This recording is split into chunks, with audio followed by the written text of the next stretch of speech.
So one day I went for a wedding in Abeokuta, and on my way back to Lagos, there was a lot of traffic. I just got this call. Go, can you tell me about yourself? I'm like, this is not even the time or place for this because I'm in traffic. What is one thing about marriage that's completely shocked you? The words don't fail me because that initial gra I have, it's over. I think it's very important for young ladies to know that. Welcome to the Loaded Couple. Today we have a wonderful and beautiful guest in the house. Today we are going to be going deeper into love, relationship and marriage talks. And it's my pleasure to welcome my own sister, Mrs. Yetunde Alake, to the Loaded Couple. Welcome to the Loaded Couple. Thank you very much, sir. You're making me very shy now. You don't have to be shy. So, how it all started? How did you really meet your partner? So, a bit of a backstory. Well, first of all, I'd like to say thank you for having me on the show. I'm so excited to be doing this anyway. My best friend, have a best friend, is a guy. He went to the same university with my husband. So I just left my previous relationship, and I used to tell my best friend then that I wasn't ready for anything. I felt like I'm so heartbroken. I don't want to move into any other relationship and everything. So he then said, "Oh, I have this friend of mine. This." I said, "Please, I'm not even interested." So I thought he was joking, and then he went ahead and mentioned me to my husband, and then. So when he said, I have already told him about you, because my best friend is a very nice guy, very sweet guy. It's very difficult to say no to. I said, okay, let me just hear what he has to say. So one day I went for a wedding in Abeokuta, and on my way back to Lagos, there was a lot of traffic. I just got this call, this baritone voice, and he said, hello, my name is Olayinka. I'm like, oh, okay. Nice to meet you. So I was like, oh, can you tell me about yourself? I'm like, this is not even the time or place for this because I'm in traffic. I'm heading back to Lagos. It's already getting really late, and I'm already getting stressed about that. How about you call me later? And then there were people in the car, so I don't want to be talking about myself when people were there. And he was like, fine. Unknown to me, I think he didn't like the way I responded because it felt like I'm reaching out to you for the first time and you're telling me. So there was a bit of miscommunication then on. I got home, I was expecting that at least he would even call or send a text to say, oh, how was your journey? Hope you're home safe now. Nothing. I didn't know he was busy being obsessed that this one just they do shakara. This one just they do shakara. And then me, I was thinking, oh, this one is not even compassionate enough. And that's why we did not talk to each other anymore until a month after. I think it was close to Valentine. And then my best friend said, so what's your plan for Valentine? I said, I don't have any plan for Valentine. I was like, you don't have any plan? That my friend I introduced it to, I said, please, that one that's not even compassionate. I beg, we've not even spoken since then. So he thought all the while that we had been talking, we had been getting to know each other, but I didn't call him, he didn't call me. I'm sure maybe he has his own different version of this event, but this is the way I remember it. And then, so he told his friend to, bring me up again. I was like, oh, no, he's not interested. Unfortunately for us, he came to Lagos that weekend, and then he was with my best friend, and then we were talking, and then so it was like, oh, you, Madam Shakara. Because of you? I don't know. I think he just came to say hello to his friends in Lagos. And then so he just picked up the phone from my best friend. I was like, oh, Madam Shakara. So I'm like, oh, you that you didn't even check. And then I think from that day we never stopped talking. Wow. That's a very interesting one. That's an interesting one. So how many years have you been in marriage now? So our daughter is 2. Should be 3. So I think we'll be 4 years. 4 years. Wow, that's awesome. Awesome. So, what is one thing about marriage that's completely shocked you?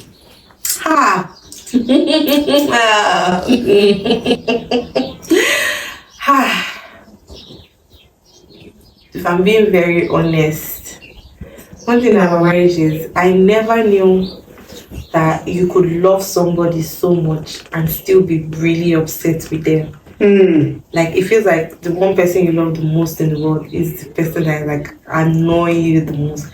I don't know how those two characteristics can be in one person. So I think that shocked me. So, can you tell me two facts about men generally? I believe you should have some. You have a man in your life, and you should have some other people, men like your dad and maybe your brother. So, can you tell me two facts about men generally? Two facts. I think men, if I'm to generalize, men always want to be the hero in a good way. Like they're always thinking about, I don't want my family to lack, I don't want my family to be in need. Whenever there's a need, I want to be able to provide. And I think that's like the first thing that drives the mind of most men, especially the ones I have in my life. And then secondly, I think men, it's not just women that like the concept of family. I think men also, they like that structure of, I have a wife, I have my children, these are the people I love most in the world, these are the people that I would do anything for. So yeah, that's one thing I can say. Wow, interesting. So have you ever had a fight before, maybe a quarrel or something like that with your husband? I mean a serious one. Not like misunderstanding, like actual exchange of words. Yeah, something like that. Yes. And how did you resolve it? So let me maybe cast my mind back. I think to be fair, he was the one that actually resolves it, because my husband and I, we don't usually have like outbursts or misunderstanding, because most times we are I can be very emotional, so I can quick. Then I'm very articulate with my words. Some people say, words fail me. Words don't fail me. You never like words. If I am upset about something, I know why I'm upset. I know what I'm upset about. I know, so I'm always very quick to say, this is what you've done and everything. So usually, and my husband, he doesn't know how to keep things for so long. Once we talk about it, he has moved on. He probably won't even remember. So for us to get to the point where we're having like a big outburst, then it must have been something very serious. And I think, to be fair, the way we resolved it is left to me. I'll probably still be there and be angry. But I feel like my husband always comes around and he insists that let's get this thing sorted. Yes, we've said hurtful words to each other. Yes, but we're not going to remain like this, and there has to be peace. And when I look back after, like I said, I was so upset, and then we've settled it, and I can just be like, God, this can only be you, because I don't know how you always just come and just maneuver the situation. So I'll give the credit to my husband majorly. So maybe God speaks to him. And it's not making to you, I don't know. But it's majorly him. He makes the attempt. Blessed are the peacemaker. So give the viewers hope. What is the most romantic thing that your husband has ever done for you? I think it was this ring.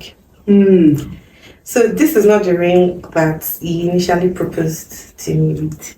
When we had our baby, my ring could no longer fit my finger. So I had to stop wearing my ring, and I didn't like it, because I felt I don't want to not wear my wedding ring.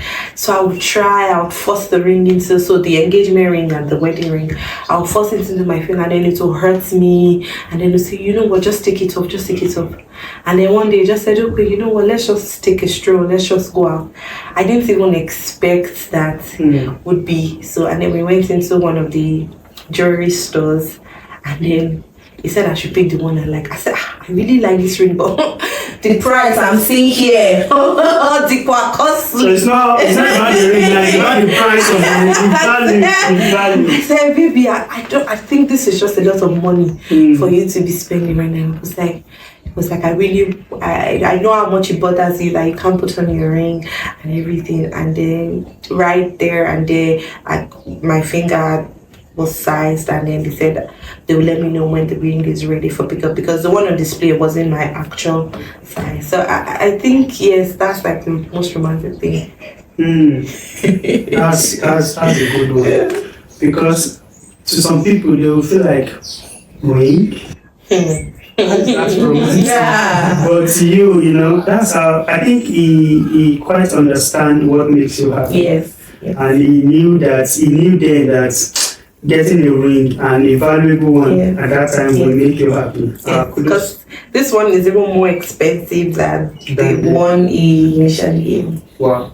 That's a hope. So for people listening to us now, they might be thinking that this thing I want to get for my wife or for my husband is something not significant, maybe a pen, a ring, but the value of it might really be of good thing to them that will make them happy. You know what I mean?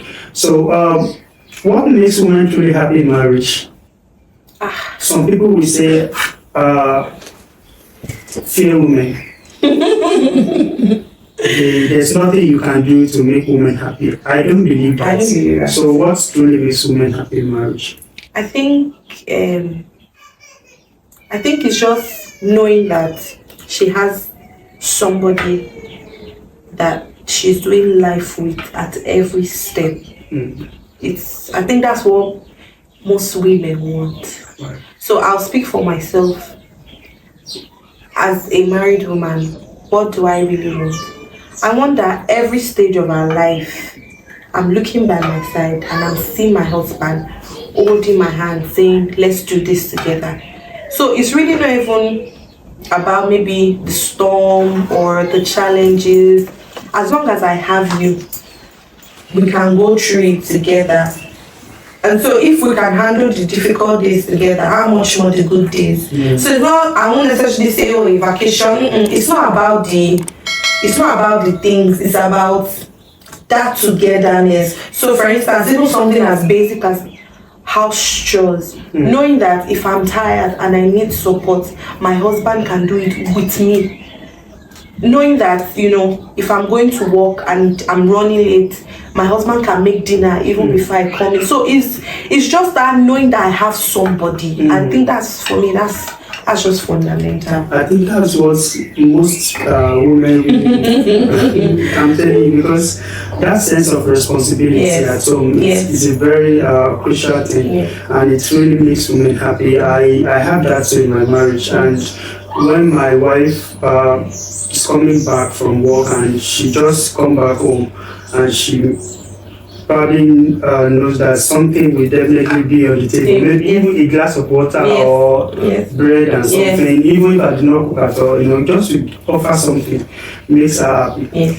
So I think we men should do more and try to stay more at home, spend time together, and also help out at home. I think that will really help also. So the next question is, what is the biggest lesson in marriage that taught you about love? Love is action. Love is not just words.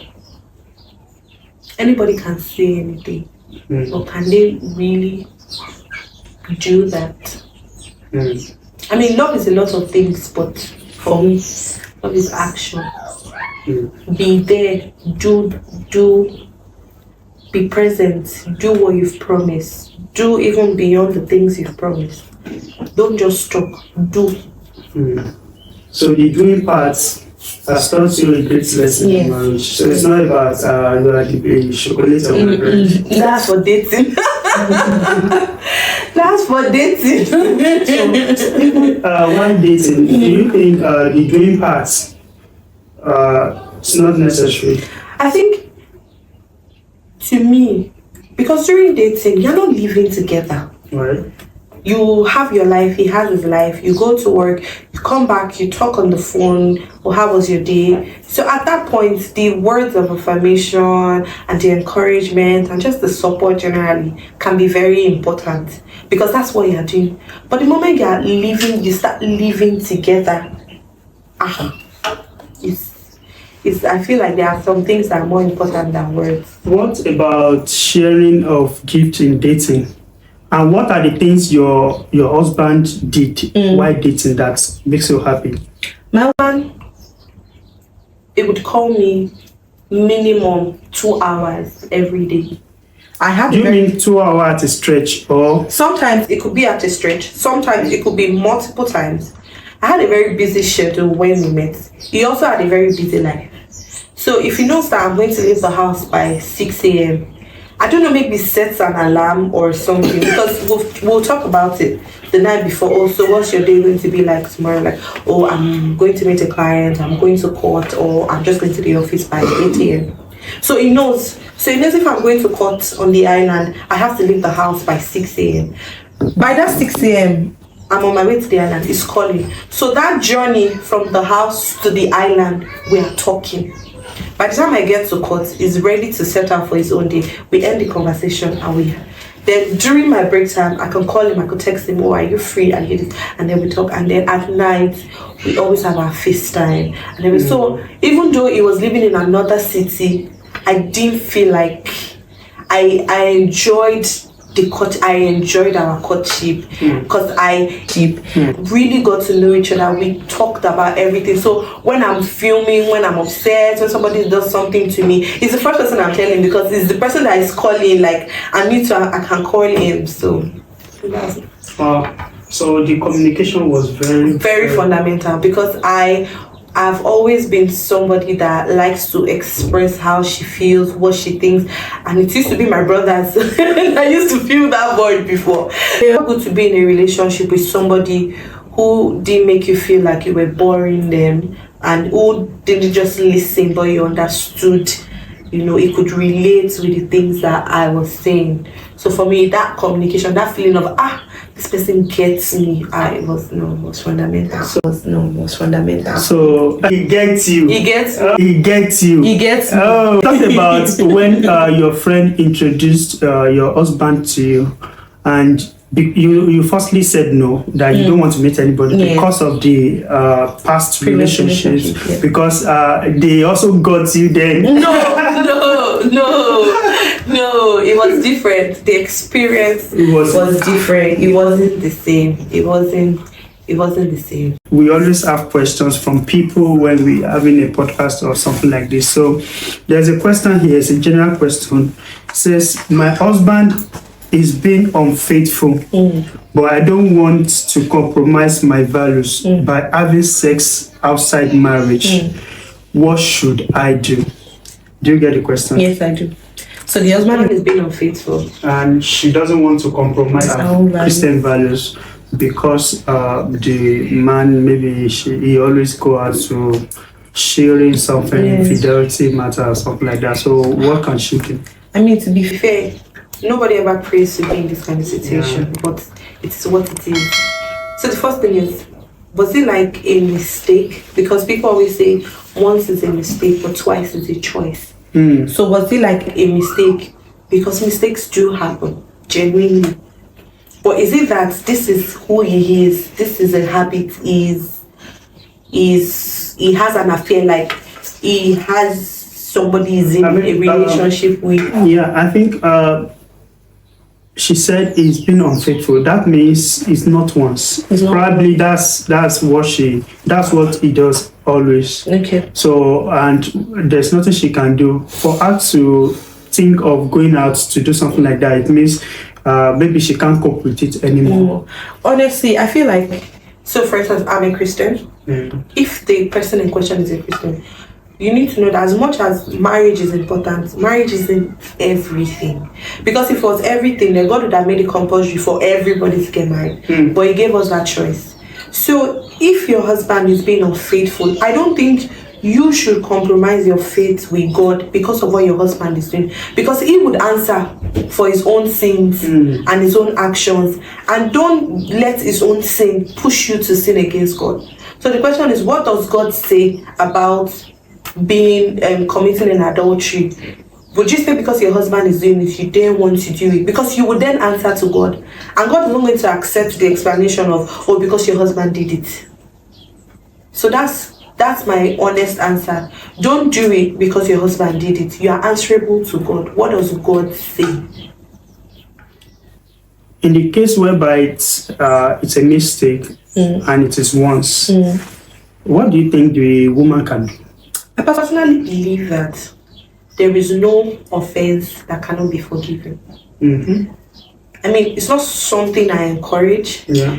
And then a lot of times, I think as women, we always talk about, oh, men cheat, but women also cheat also. And like I said, nobody really prays to find themselves in that kind of situation. And we pray that we are never put in circumstances or situations that are so tempting that we fall into that kind of circumstance. But like if it's once and it's a mistake, I think it can be forgiven. It's possible. I don't believe it's impossible that that's the end of the marriage. I believe, especially if the other person is genuinely sorry, and and they are willing to do everything it might be very hurtful at that moment. You feel like your trust has been betrayed. The person you are sharing your life with has hurt you fundamentally.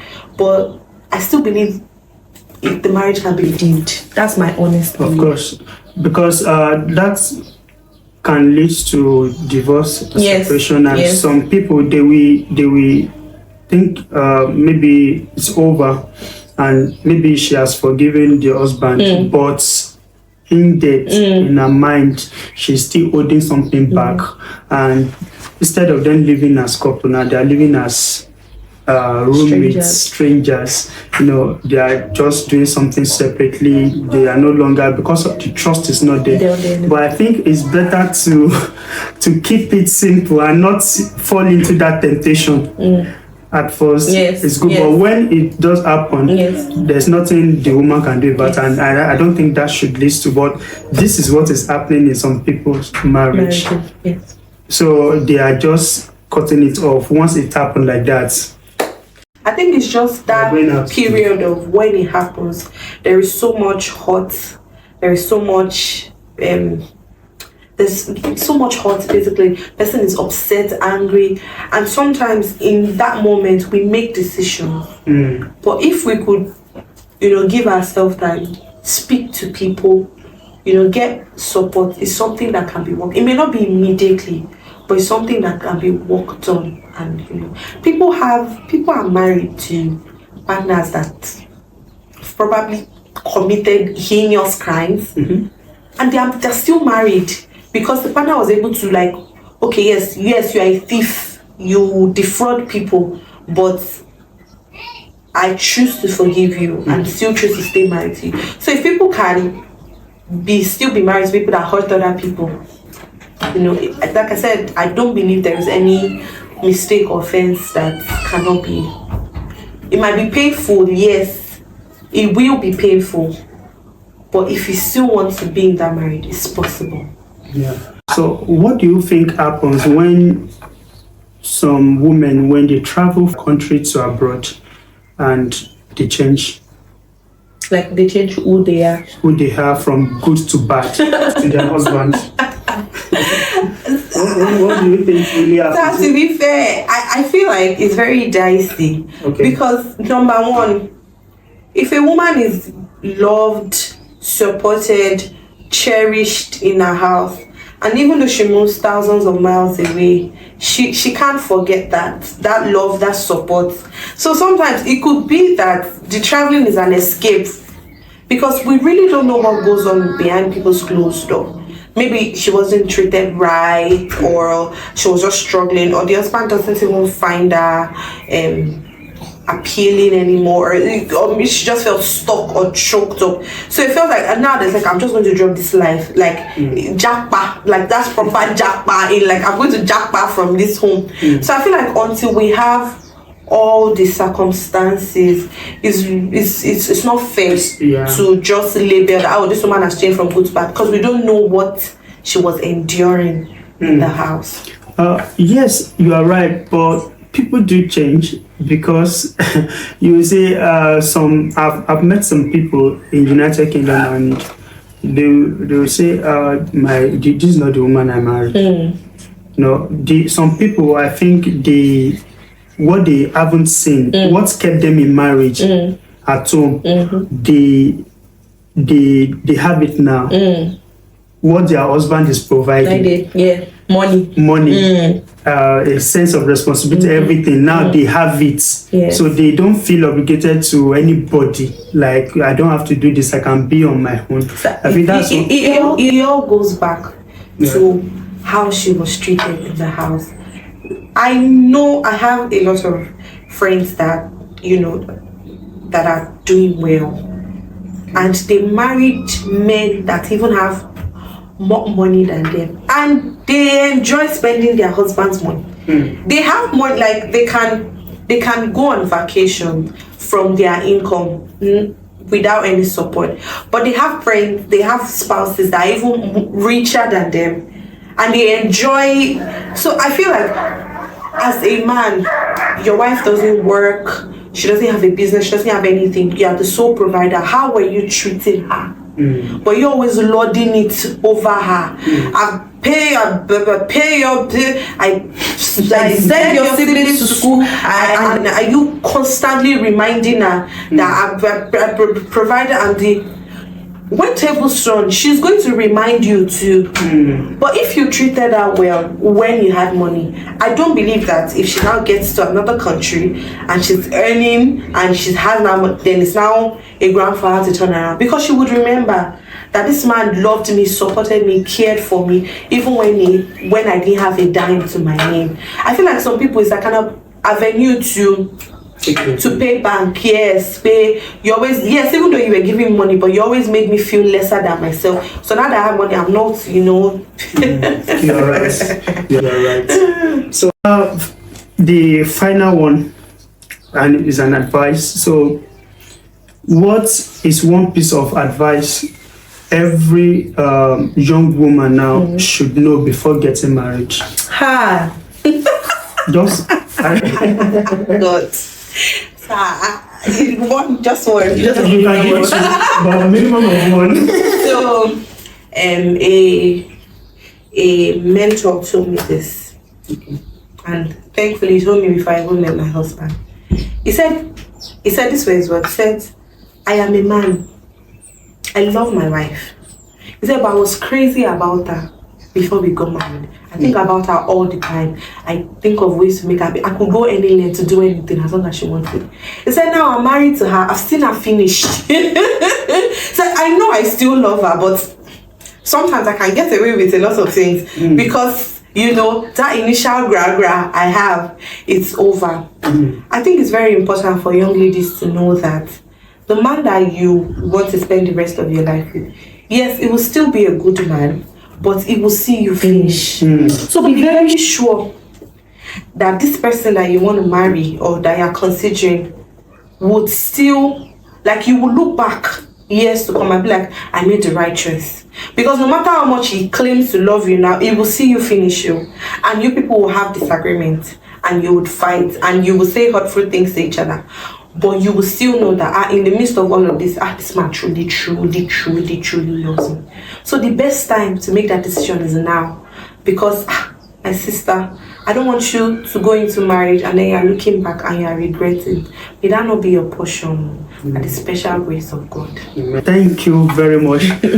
This is a lovely and a deep conversation. I truly appreciate it. Thank you for joining us tonight. Please, if you haven't subscribed to our channel, I want you to do that and turn on your notification. Click the subscribe button. Thank you for joining us. God bless you. See you in the next one. Thank you very much for coming, Mama. Thank you.